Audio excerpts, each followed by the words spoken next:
Hi friends, ഞാൻ doctor കരീഷ് അംബ്രാസ്. എൻ്റെ ഏതൊരു വീഡിയോ എടുത്തു കഴിഞ്ഞാലും അതിൽ എപ്പോഴും കാണുന്ന ഒരു ഡിസ്ലൈക്ക് ഉണ്ട്. 100 ലൈക്ക് ഉണ്ടെങ്കിലും ഒരു ഡിസ്ലൈക്ക് ഉറപ്പാണ്.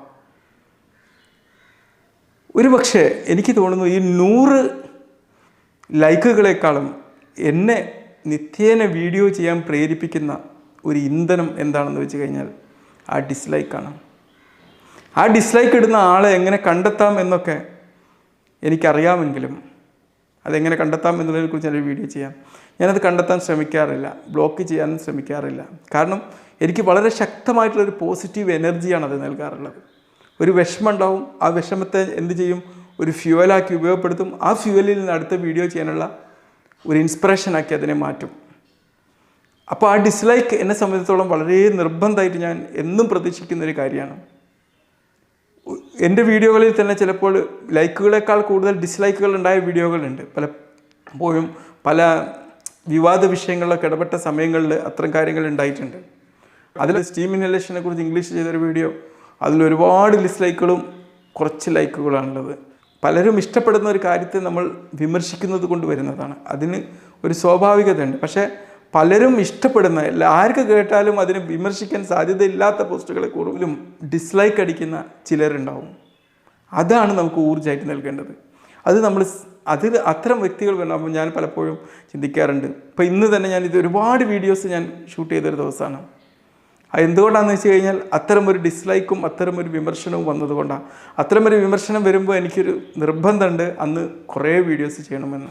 അതുമാത്രമല്ല, വളരെ ശക്തമായിട്ടുള്ള മറ്റൊരു ദൗത്യത്തിന് കൂടി ഒരു ചുവടുവെപ്പ് എടുത്തു വെക്കാൻ അതൊരു നിമിത്തമാവുകയും ചെയ്തു. ഒരു ഹിന്ദിയിലൂടെ കൂടി എൻ്റെ വീഡിയോസ് ഉണ്ടാക്കുന്ന, എല്ലാ വീഡിയോസും പറ്റില്ലെങ്കിലും ചിലതൊക്കെ ഉണ്ടാക്കുന്ന ഒരു ഹാബിറ്റ് ഫോം ചെയ്യാൻ വേണ്ടി ആ ഒരു ചലഞ്ച് എനിക്ക് നിമിത്തമായി എന്നുള്ളതാണ് സത്യം. അപ്പം നമ്മളൊരിക്കലും നമുക്ക് മുമ്പ് വരുന്ന ഡിസ്ലൈക്കുകളെ നമ്മളൊരിക്കലും അവഗണിക്കരുത്.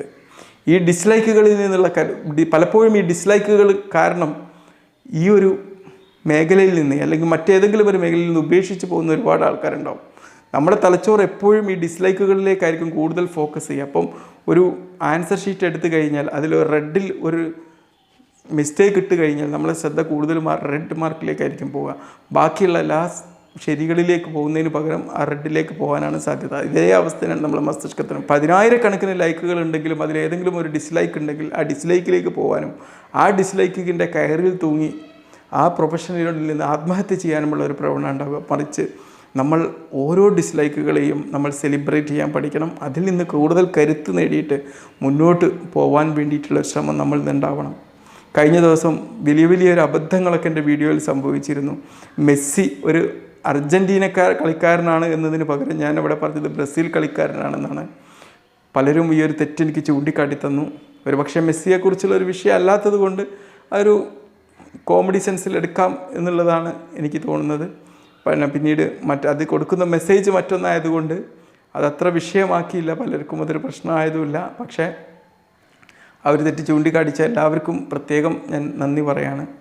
പലരും വീഡിയോ വാച്ച് ചെയ്യുന്നുണ്ട് എന്നുള്ള ഒരു നല്ലൊരു ശുഭസൂചന കൂടിയാണ് എനിക്കതിലൂടെ ലഭിച്ചത്. എന്ത് മിസ്റ്റേക്ക് ഉണ്ടെങ്കിലും പലരും ചൂണ്ടിക്കാണിച്ച് തരുന്നുണ്ട്. എനിക്ക് വളരെ സന്തോഷമുണ്ടായ ഒരു കാര്യത്തിൽ ഇനിയും അതുപോലുള്ളത് തന്നെ ചെയ്യണം. നമ്മൾ വിമർശിക്കപ്പെടേണ്ടടുത്ത് വിമർശിക്കേണ്ട വേണം. വിമർശനങ്ങൾ, അനാവശ്യമായിട്ടുള്ള വിമർശനങ്ങളാണ് നമുക്ക് എന്ത് ചെയ്യേണ്ടത്, കരുത്ത് നൽകേണ്ടത്. നമ്മളെ നിരുത്സാഹപ്പെടുത്താൻ വേണ്ടി, അല്ലെങ്കിൽ അവർ സ്വന്തം പെർസെപ്ഷൻ അനുസരിച്ച് ഏതോ ജീവിതാനുഭവത്തിൻ്റെ അടിസ്ഥാനത്തിൽ നമ്മെക്കുറിച്ചുണ്ടാക്കിയ ഏതെങ്കിലും ഒരു ഭീകര കാഴ്ചപ്പാടിൻ്റെ അടിസ്ഥാനത്തിൽ ഉണ്ടാക്കുന്ന വിമർശനങ്ങളെ നമ്മൾ ഒരിക്കലും പരിഗണിക്കേണ്ടതില്ല. പക്ഷെ അതിൽ നിന്ന് നമ്മൾ ശക്തമായിട്ട് ഊർജ്ജം കണ്ടെത്തുകയും വേണം.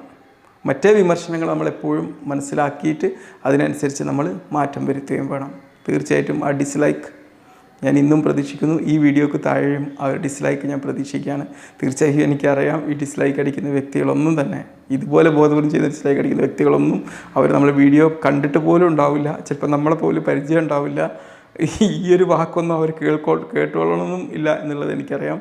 പക്ഷേ തീർച്ചയായിട്ടും ഈ വീഡിയോക്ക് താഴെ ഞാൻ പ്രതീക്ഷിക്കുന്നു ആ ഒരു ഡിസ്ലൈക്ക്.